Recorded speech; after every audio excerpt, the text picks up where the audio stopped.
What prevents radical change in our lives? The change that we inherently feel is necessary to bring about a new way of living. Why do we repeat the same patterns, generation after generation? Krishnamurti points out that the psychological conditioning of the past, what we have been taught by parents, peers, our education, our work and social environment, can be iron bars that hold us. He questions our identification as members of a certain nationality, religion, or class. Can we not move beyond the old learned responses of the past? Are we condemned forever to be prisoners of the past? Krishnamurti on conditioning.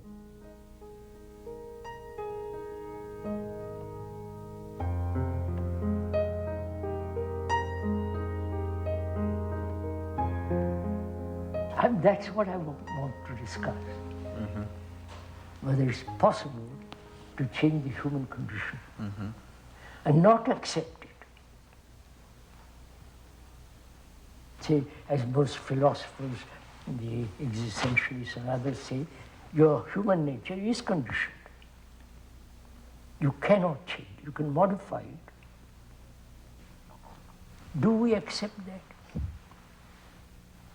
Or do we inquire, should we inquire into whether it's possible to change this condition? Yes, I think we should inquire into that. If you say it cannot be changed, then the argument is over. A lot of this conditioning is deep in our biological nature. Oh, but cannot those also be transformed?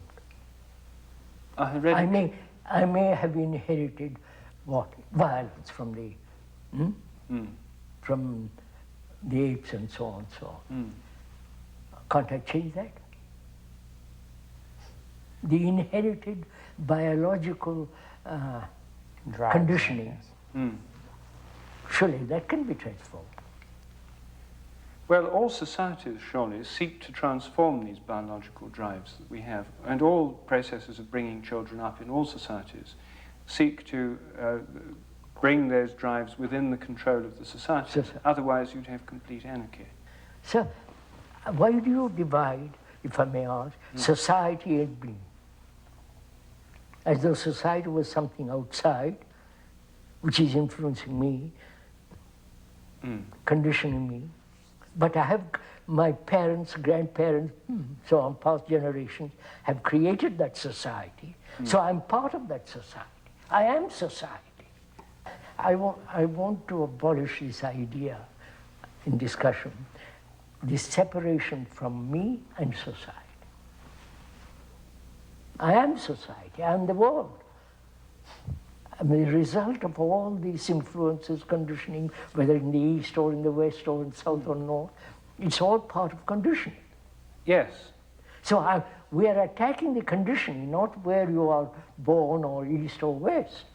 So I'm asking, I'm conditioned that way. Is it not possible to be free of it? Free of my conditioning? If you say it's not possible, then it's finished.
You started by drawing a distinction between the brain and the mind. Yes.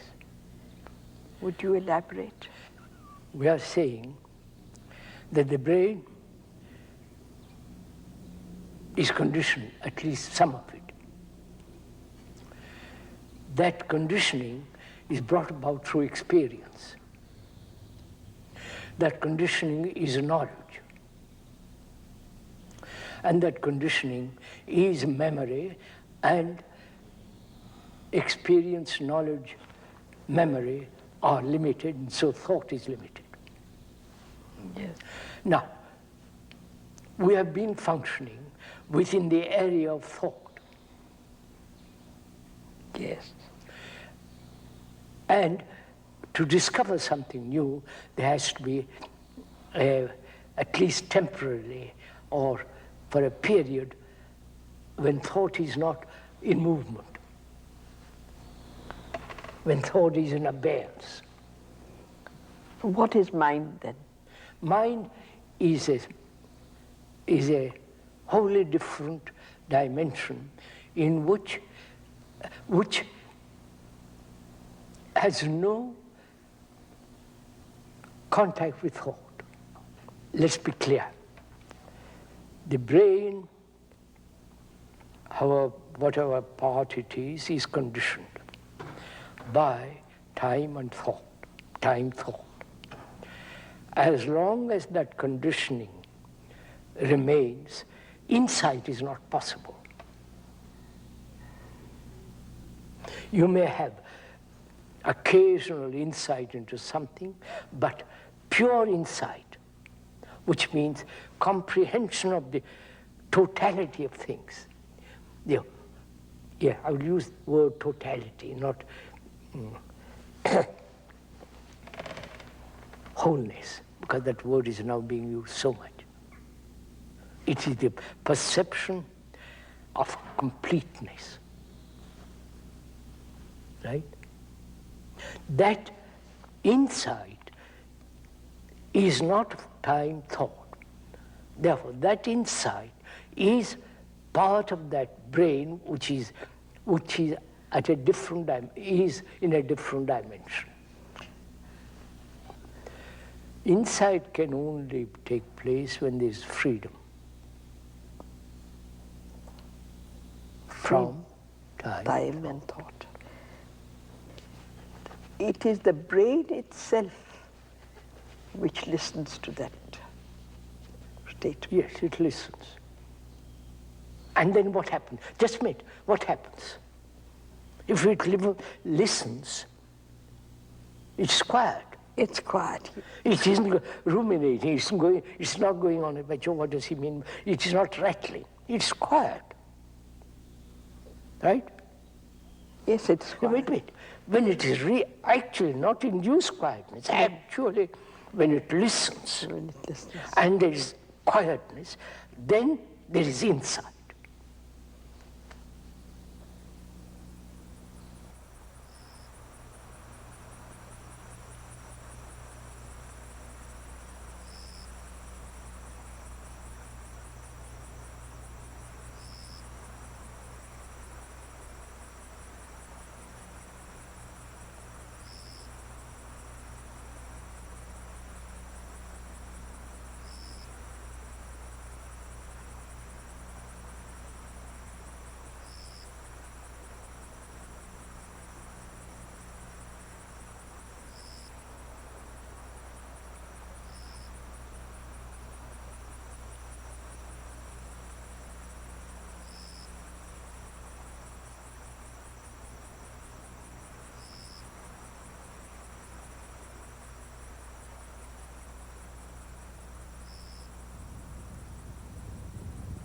Is it possible not to be conditioned? What is the factor of being conditioned? What causes the brain to be conditioned?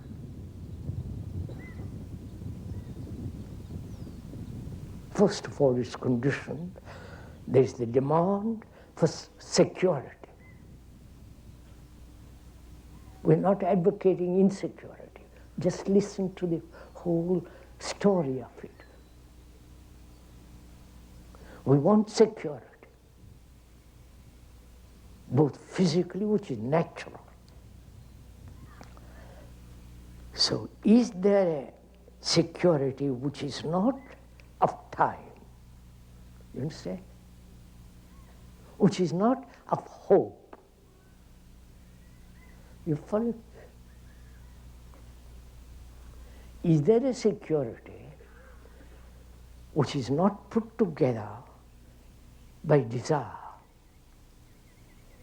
Right? The friend says, yes, there is this absolute security, irrevocable security. You following this? The brain has been conditioned by attachment.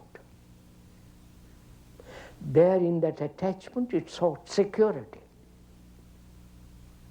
To my wife, to my job, to an ideal, to some God. So, discovering that there is no security in any of that, what has happened to the brain? Please follow, watch this carefully. What has happened to your brain, which has traditionally conditioned to be attached, hoping to find security in all this, and suddenly discovers there is no security in all this. What's happened to the brain? You follow this? There has been a total change. You understand all this? As long as you cling to a particular comforting attachment, and that in that attachment you sought security,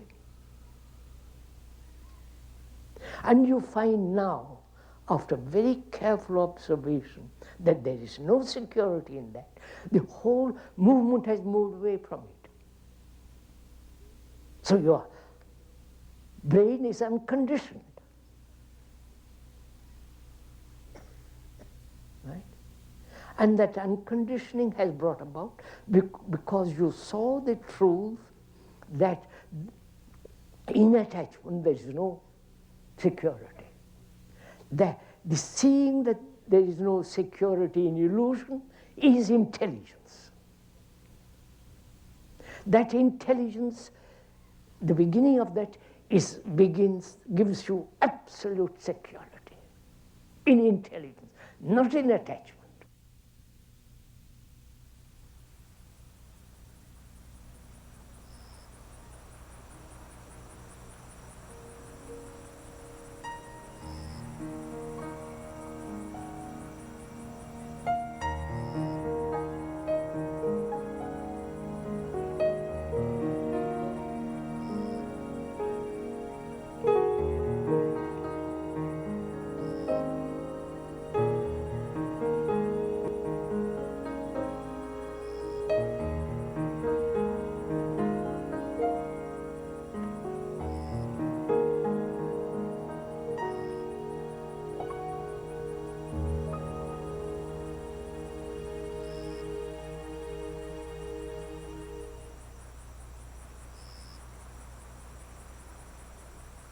There's been the division as the unconscious and the conscious.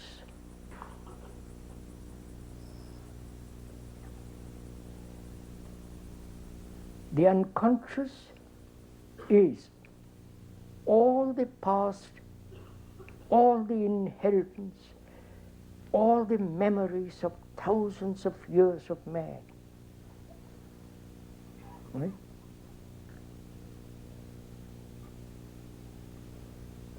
Unconsciously, you may have the memories of being conditioned in Protestant, Hindu, all the rest of it. 2,000 years of Christianity and propaganda has so deeply the fear of heaven and hell, the Savior, it's there deeply. And if you go to the Islamic world, it's there also, and the Hindu world and so on. So, the unconscious is the movement of the past. Right? Technologically, look how much energy has gone into technology. Our brain is limited, conditioned through vast experienced knowledge, conditioned. But to discover the quality of the brain, which is not conditioned, and therefore infinite capacity.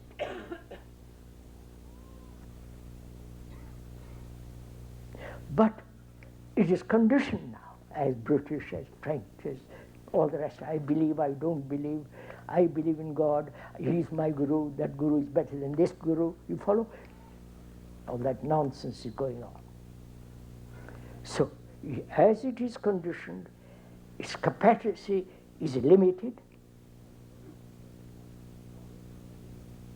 and only when that conditioning is totally free, that means no faith, no fear, no, you follow? No attachment of any kind to anything. So, is it possible for the brain to be unconditioned? Which means, is it possible for the brain to be free of the known? That is, I have to know where I have to go home, which road to take, what language I speak. I have to, there is knowledge.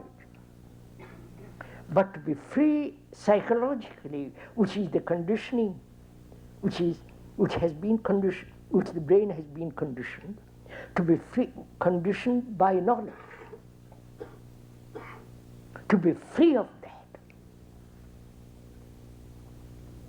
then it has got extraordinary capacity. Then we are saying, what is the mind? You understand, we talk of consciousness, the brain, and the mind. When the brain is completely free of that psychological knowledge, then the brain is the mind, because mind is infinite.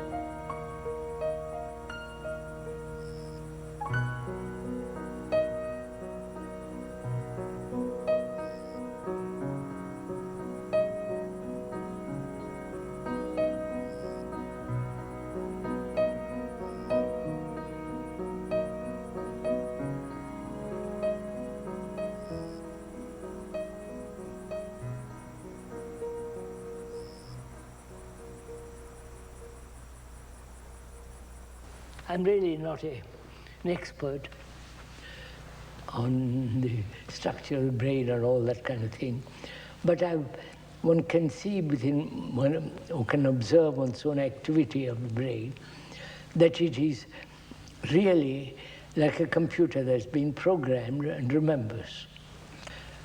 And it is conditioned. Yes. Conditioned by past generations, by the society, by the newspapers, by the magazines, by all the activities and pressure from the outside. But the conditioning which determines the self, which determines the psyche. The psyche, or you call it the psyche, Let's call it for the moment the psyche. The self. The self, the psyche, that conditioning is what you're talking about. That may not only be unnecessary, but harmful. Right? Yes, that's what we were discussing too. Yes. That the emphasis on the psyche, as we are doing now, and giving importance to the self, is creating great damage in the world. But the conditioning of the brain, as I see it, is involving with an illusion which we call the self. That's right, that's right. Can that conditioning be dissipated? Yes. That's the whole question. Yes, and it really has to be dissipated in some physical and chemical and neurophysiological sense, right? Yes. But thought, the brain, it seems to me, is running on its own, from its own program, right? Yes, it's like a computer that's running on its own program. Yes. Now, essentially, what you're asking is that the brain that should really be responding to the mind. That it can only respond if it is free from the thought which is limited. Now then, and we say mind, not only, in reality, even brain is not divided, because we're saying that we're all not only basically similar, but really connected, right? And then we say beyond all that is mind, which has no division at all. It is unconditioned. Yes, it would almost seem to imply then that insofar as a person feels he is a separate being, he has very little contact with mind, right? Absolutely, quite right. That's what we say. Has no mind. That's why it's very important to understand, not the mind, but my conditioning. Mm-hmm. Then whether that my conditioning, the human conditioning, can ever be dissolved. That's the real issue. Yes.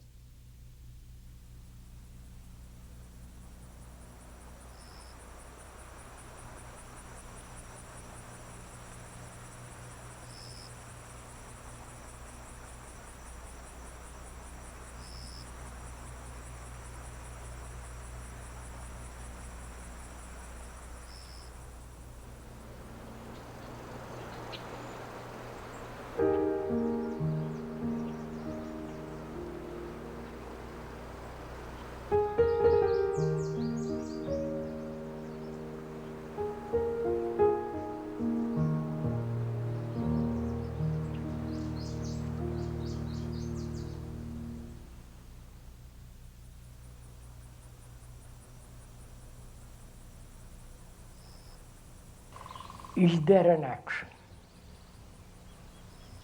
totally free from all conditioning? Conditioning is to have an ideal which then dictates or tries to impose upon what is. Right? Conditioning is environmental. Conditioning is religious. Conditioning is according to what one has read, educated, and so on. Conditioning. So the problem there is, can the mind, the brain, let's keep the word mind for the moment, can the mind be free from all conditioning so that it acts? That requires a great deal of attention. A great deal of watching. To be aware that one has ideals and is conforming our actions according to that. I am this, I should be that, which is called self-improvement. Lovely phrase. That is the self, which is selfishness, trying to improve itself. She's becoming more selfish. So, is it possible to put away all this and see actually what is and act? You understand? What is enlightenment? Who is enlightened? Enlightened of what? Enlightened about what? You follow? Surely a mind that is enlightened is freed from all conditioning. Can a human being enlighten when he's frightened?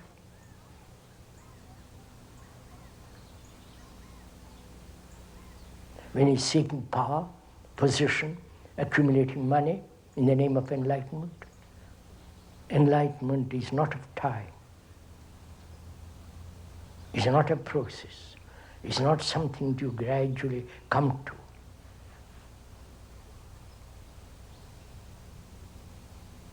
To be free from all condition, which also implies to be a light to oneself completely.